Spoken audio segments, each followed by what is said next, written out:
ಈಗ ವೇದಿಕೆಯಲ್ಲಿ ನಮ್ಮವರೇ ಆದಂತಹ ದೈವ ಭಕ್ತ ಕುಟುಂಬ ಎಂಬುದಾಗಿ ಪ್ರಸಿದ್ಧವಾದವರು.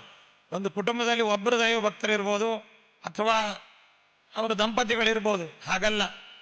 ನಮ್ಮ ಮಣ್ಣಿನ ಮಗ ಎಂಬುದಾಗಿ ಪ್ರಸಿದ್ಧರಾಗಿ ನಮ್ಮ ರಾಜ್ಯದಲ್ಲಿ ಸಾಮಾನ್ಯ ಕುಟುಂಬದಲ್ಲಿ, ರೈತಾಪಿ ಕುಟುಂಬದಲ್ಲಿ ಹುಟ್ಟಿ ಒಳ್ಳೆಯ ಸಾಧನೆ, ಧರ್ಮಶ್ರದ್ಧೆ, ಅದೇ ರೀತಿಯಾಗಿ ದೇಶಪ್ರೇಮ, ಸಾಮಾಜಿಕವಾದಂತಹ ಕಳಕಳಿಯನ್ನು ಹೊಂದಿ ಒಬ್ಬ ವ್ಯಕ್ತಿ ಎಷ್ಟು ಉನ್ನತ ಸ್ಥಾನಕ್ಕೆ ಬರ್ತಾರೆ ಅನ್ನುವಂತಹ ಒಂದು ಉತ್ತಮ ಗುಣಗಳನ್ನು ಹೊಂದಿರತಕ್ಕಂತಹ ವ್ಯಕ್ತಿಗಳು ಉತ್ತಮ ಸ್ಥಾನಕ್ಕೆ ಬರ್ತಾರೆ ಅನ್ನಲಿಕ್ಕೆ ನಮ್ಮ ದೊಡ್ಡಗೌಡರು ದೇವೇಗೌಡರು, HD ದೇವೇಗೌಡರೇ ಅದಕ್ಕೆ ಒಂದು ದೃಷ್ಟಾಂತವಾಗಿ ನಾವು ಇಟ್ಕೊಳ್ಬಹುದು.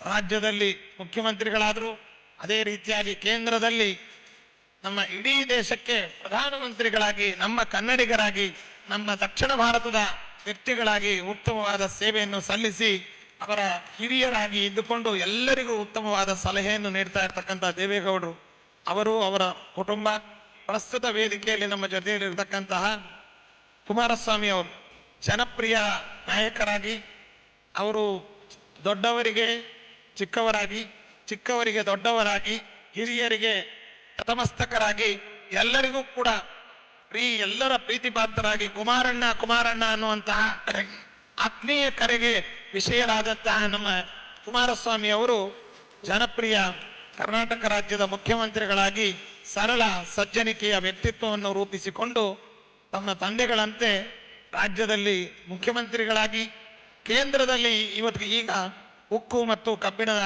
ಇಲಾಖೆಯ ಮಂತ್ರಿಗಳಾಗಿ ಅವರು ಸೇವೆಯನ್ನು ಸಲ್ಲಿಸ್ತಾ ಇದ್ದಾರೆ.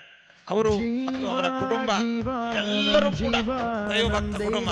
ಅಂತಹ ಕುಟುಂಬ ರಾಘವೇಂದ್ರ ಸ್ವಾಮಿಗಳವರ ಮಠದ ಅಂತರಂಗ ಭಕ್ತರವರೆಲ್ಲ, ಅವರಿಗೆ ವಿಶೇಷವಾಗಿ ಶ್ರೇಯಸ್ಸಾಗಬೇಕು.